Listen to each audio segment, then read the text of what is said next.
is good, YouTube? Quinn Wade Basketball Analysis coming to you with a quick video. I wanted to let you guys know I got some new merchandise available, not just t-shirt anymore. I got different type of t-shirt, different type of shirts and logos that you can purchase on my spread shirt, and also hoodies now. We have expanded and added more to the channel and more merchandise for the brand. Thanks for supporting. It will be in the description and the links will be in the comment section below. Thanks for helping me and supporting the movement. Quinn Wade Basketball Analysis. I'm going to check out the video. What's good, YouTube? Quinn Wade Basketball Analysis coming to y'all with another What to Expect. This is a hot topic going around, especially after they let go of Carmelo Anthony. They picked up Nerlens Noel. They picked up, obviously, Dennis Schroeder. They still have players like Patrick Patterson. They also picked up Timothy, TLC is what people call him. A nice wing that can play multiple positions and got a nice size for his body. He still needs to develop and get a little bigger. They also got Terrence Ferguson. They still re-signed Jeremy Grant. They also still have a solid role player in Raymond Felton, even though they upgraded that position with Dennis Schroeder. But it's still nice to have a player that can come in and contribute, knows the system and knows what he's doing. But you also still have your main core intact, which is Robertson, Steven Adams, Paul George, Russell Westbrook, and obviously Patrick Patterson. And if they want to play Grant some small ball four or some lanky four, he can do that at the 3 or the 4 and sometimes center. So this team, a lot of people are high on, but I'm just going to keep it real.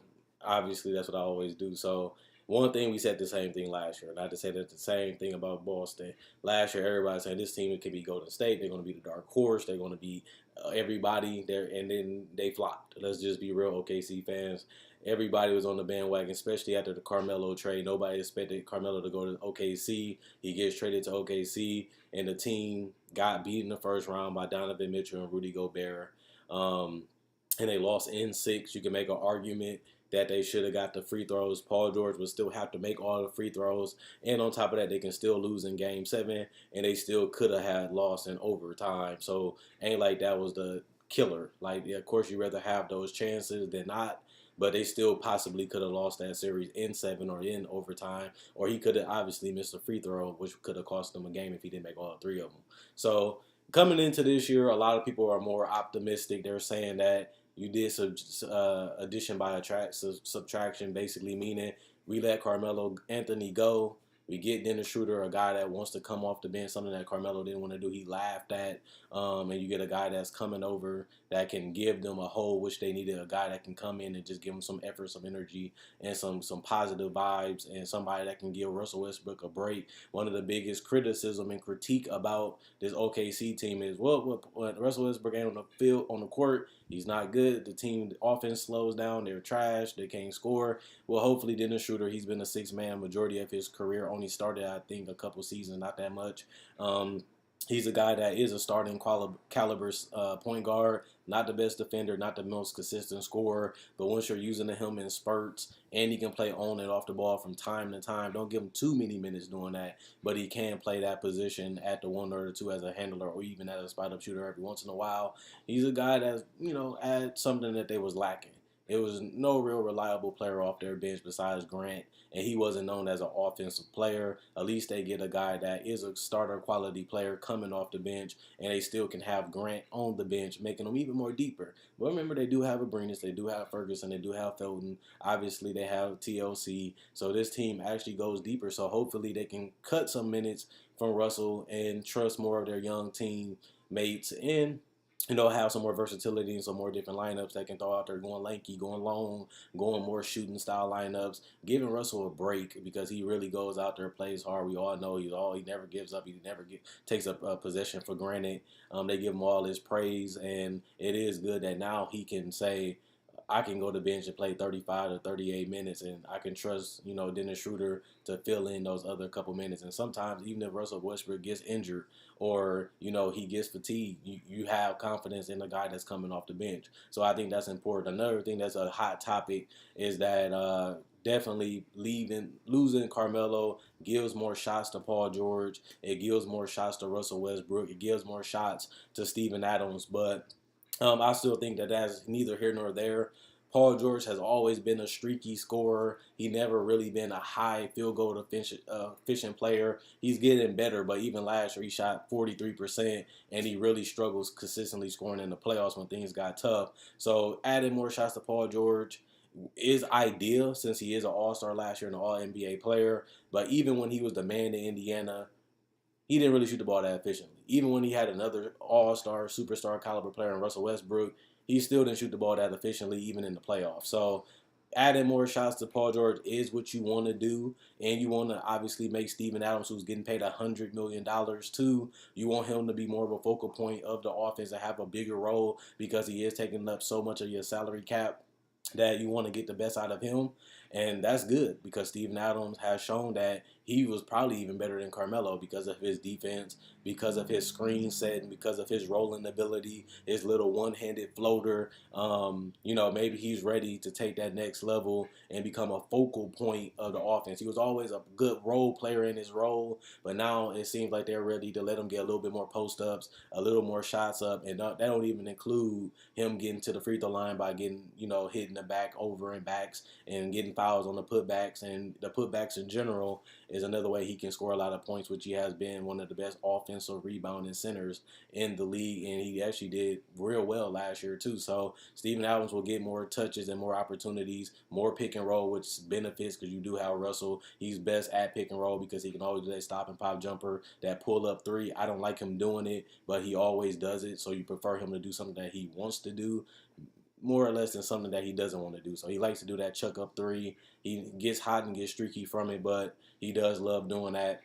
And it helps Steven Adams because he's best at rolling with that floater or getting a lob or a dunk. So that puts him in his best area. And, they can focus on their strengths, which was the pick and roll. And obviously having a guy like Paul George and Patrick Patterson, two guys that can, kind of stretch out the floor because Patrick Patterson a little wishy-washy to me. But having guys like that can hit the three and give Russell some room. And even if they don't, all else fail, go into pick and roll with Steven Adams, that is always good, and that was one of their bread and butters. And I think Paul George, this is another year getting acclimated with playing with a ball-dominant player in, Russell, while also he did give you 20 points. He was All-NBA. It's still a little bit of aftertaste, like they play well together, but they can get better. And having a season under their belt, getting to understand Russ, getting to see how to play with him, it will be more better, getting more touches, being more of a focal point of the offense, while also, having that year under the belt playing with Russell Westbrook will also help him. And, Robertson is back. They was one of the top 5 defensive teams when he was healthy. He comes back and gives them some length, some size, some athleticism.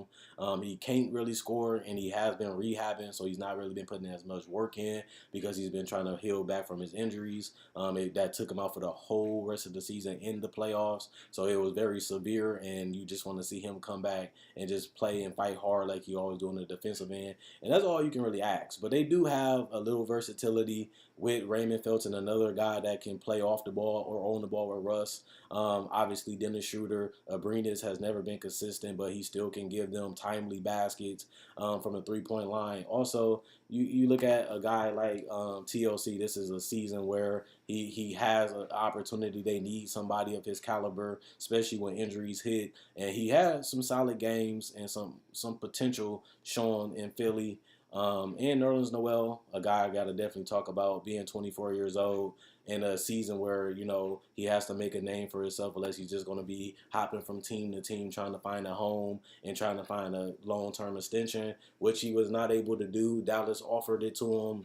He turned it down thinking he can do better. He ended up getting humbled by it and ended up going to start off the bench. Coming off the bench this year while also only making $1 million this season. So that was very humbling, going from a team that wanted you, that wanted to give you about $80 million or close to that, and you was potentially going to be their starting center for the future, and now, you're making $1 million coming off the bench for Steven Adams. But he is a guy that puts a lot of energy on the defensive end, can block shots, can cover space, can rotate, can be a good help defender, can poke the ball away a lot in the post and give you some athleticism outside of Steven Adams. And they can go big. I wouldn't recommend it because both of those aren't both Steven Adams and Nerlens Noel aren't great shooters and we haven't really seen them knock down those shots consistently. But having Twin Towers could be good against teams like San Antonio, other teams that like to go big. Even like the Memphis Grizzlies, having guys that can cover the floor, that can clean up a lot of shots with blocks, and or even just contesting the shot with verticality. You have two guys now that you can implement in that power forward and center position, even though I wouldn't really recommend it in high minutes, but they do have that as a versatile option, and I do like them having that. And you're only paying them $1 million, so you're not really losing much for having a guy like Nerlens Noel. And obviously, looking at this team with Jeremy Grant, he's a guy that was a priority for the Thunder to bring back, seeing how hard he tried and how much he really wanted to make an impact, whether it was defensively, hitting a three, getting out in transition, doing some crazy dunks, or just making the right plays and keeping the ball moving. That's a guy that's a winner. That's a guy that you want on your team. And I like what he brought to the table. No wonder why he got the extension. He got the deal that he wanted, and they was able to figure that out very quickly and get that signed up. So I like this team. They are deeper. They are more versatile. They do have a bench now, something that we couldn't really say the last couple seasons. And now it's time for Russ to put up or shut up. And I'm not questioning him. I'm not calling him out. It's just reality. He had his own team 2 years ago, averaged a triple-double, won MVP, got put out in the first round. This time they said, Russell don't have no help. He doesn't have no offense. If he goes to the bench, they don't have no help. He just has to do everything for this team. If he's not playing, everybody kept saying it. They get Paul George, they get Carmelo. He had enough help. He even had Robertson. They lost him, got Corey Brewer, had Felton, still has Steven Adams, and he had 2 All-Stars because Carmelo was an All-Star coming into this season. And, Paul George was too, and he was an All-NBA and All-Star player this year. So he had help, and he had another player average over 20 points. They wasn't even able to crack the 50 win at all. Not only that, they get put out in the first round to a young team that just lost their franchise guy, Gordon Hayward, and replaced him with a rookie that was just learning he was going through the motions this season and still was able to figure out a way to get that W in that series and close them out in 6. So this is a season where everybody's saying Russ is a top 5 player. I never believed it, even when he won MVP, even when he was going on that, scoring streak, when he won 2 scoring titles. And on top of that, when KD got injured, they did miss the playoffs. So I never was a Russ believer. I never was on the top 5 player Russ. I never was believing it, even when he won MVP. And now, averaging another triple-double is all really about the progress. You have a better team. You are deeper. You have a solid player that can come in and back you up. And Dennis Schroeder, you have the bigs, you have the guards. You have enough, not great, exceptional three-point shooting, but you have enough. You have another guy that you can trust in Paul George who can handle the ball and make plays from time to time. He's a sniper from the three-point line, but he also is a great defender. And you have another wing defender in Robertson that doesn't need the ball and really can hinder him because he doesn't space out the floor, but he doesn't need the ball, which means that's more shots and more attempts for Russ. And, that's good, and more pick and roll for him and Steven Adams, which is good for Russ. So now he doesn't really have that excuse, and a lot of people really been giving him a lot of credit. Now is OKC is their time. They're going to be the number 2 team in the West. They're going to be the team that's going to be competing against the Warriors. Obviously, I've been liking and watching a lot of OKC games. I'm going against the grain. I'm saying I like Houston better. I like San Antonio better. Matter of fact, I like more teams than that over this OKC team as constructed because we really don't know what's going to happen. Because we haven't seen Russ, he carried the team to the playoffs, but he's just so inefficient and so inconsistent. Not only that, you have teams like the Mavericks that's going to be harder to beat. You still got the Jazz, you still got the Nuggets, you got the Wolves, you still got the Pelicans, you have the Grizzlies getting Mike Conley back with some nice players on that role. You still got Houston that's a threat. You have LA now having LeBron, and obviously you got the Golden State Warriors. It's a lot of teams that's either there or surpassed them level-wise in the West. So this team can obviously be, just like last year, a 4th or a 5th or a 6th seed, and I wouldn't even be surprised because, yeah, they do have Adams, yeah, they do have Russell and Paul George, but what really is that going to get you? Like I said, Paul George has always been inconsistent and shaky and streaky, no matter if he was a second or a first option. Russell Westbrook has always been inconsistent and streaky.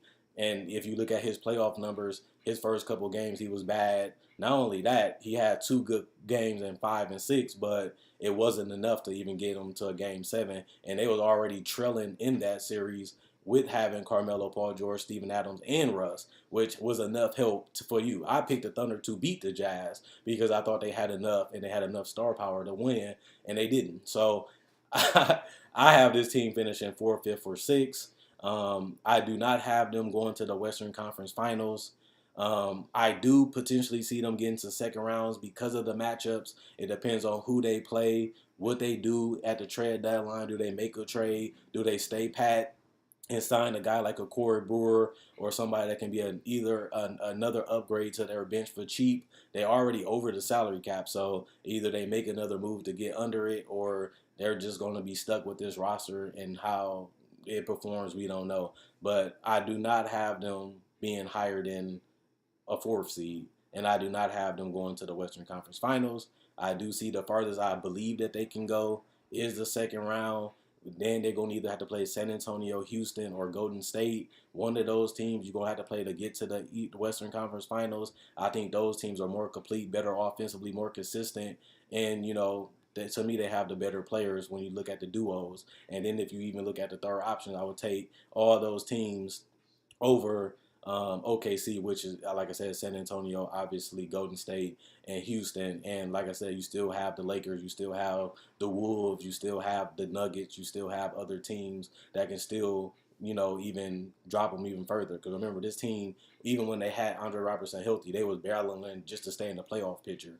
And that's when Robertson was a top 5 defensive team when he was healthy. They were still struggling just to be in the playoff picture. Then they eventually was able to get it right at the end of the season and sneak into the playoffs. So even when they was fully healthy with Carmelo, and at one point Carmelo was averaging 20, they still was barely even in the playoff race. They was actually out the playoff race, and that's crazy considering that the West only got harder and the West only got better. You look at Phoenix, they got a lot better, even though they're not a guaranteed playoff team. They're a team that you don't want to play. You look at Dallas, Allen Doncic, adding DeAndre Jordan, that's not going to be an easy team to beat. You look at this whole Western Conference, it's really not really any bad teams on a daily basis, and you have to factor in the fact that this is the teams they're going to be playing against the most. The only teams you can really beat up on really is the Sacramento Kings and the Phoenix Suns, and those teams have enough power to upset you too. So this is going to be a stressful year for the Thunder. Hopefully they have a more consistent year, but I still see a lot of ups and downs. I don't see Steven Adams being greater, dominant enough offensively. Robertson, we don't really know what to expect after the injury. Will he be better defensively? Will he get back to where he left off? Or will he decline defensively like Paul George after his injury? Will Paul George play a bigger part and help Russell dominate the game as a second option? Will Paul George, have another inconsistent scoring year? Will Russell, will he average more points because there's more opportunities? Will he buy into a team concept? Will he buy into ball movement? Or will he continue to play hero ball? Will he give up on his teammates? Will he make his teammates better? So at the end of the day, I have a lot of questions for this Thunder's team. And I honestly and truthfully don't see them getting out of the second round, and I do not see them being higher than higher than the 4th seed, and I can't see them as a 4th, 5th, or 6th at the best credit I can give them. But I can't see them doing another year where they're fighting for that 7th, 8th, or 9th spot just to get in the playoffs, because the West is just that brutal and it's just that tough, and it only got better. Yes, the Thunder got deeper. Yes, players have more defined roles, which should help this team, but I still got to see it to believe it. The last 2 seasons Russ made it to the playoffs, they did not have good offenses. They did not have no consistency. Even when they added Carmelo and Paul George, this team still struggled offensively, and it was just so hard just to have a consistent season for them. Yes, they made it to the playoffs. Yes, they was able to get to a game 6. That's not enough when you have 2 All-Stars and All-NBA players. But you can say the same thing about the Wolves when they had Karl-Anthony Towns and Jimmy Butler.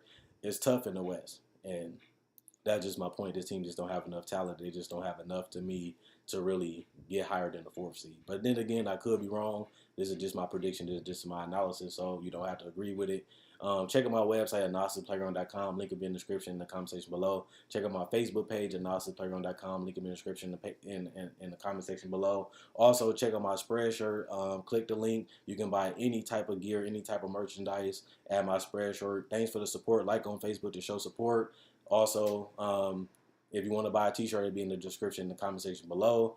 And, let me know what you guys think and what video you guys want to see next. If you don't, I just come up with one on Tuesday and give you another what to expect. Season preview predicting the Thunder gets knocked out in the first round, highest second round. I can see them winning about 45 to 50 games at the max. That's my prediction. Let me know yours in the comment section below. Let me know if I'm tripping, I'm underrating, overrating the Thunder, or do you think this will be the year where they put everything together and finally get on the same page and break through to the Western Conference Finals, potentially challenging the Golden State Warriors so we can see that KD versus Russ with everything on the line to go to the finals. I don't see it happening, but I could be wrong.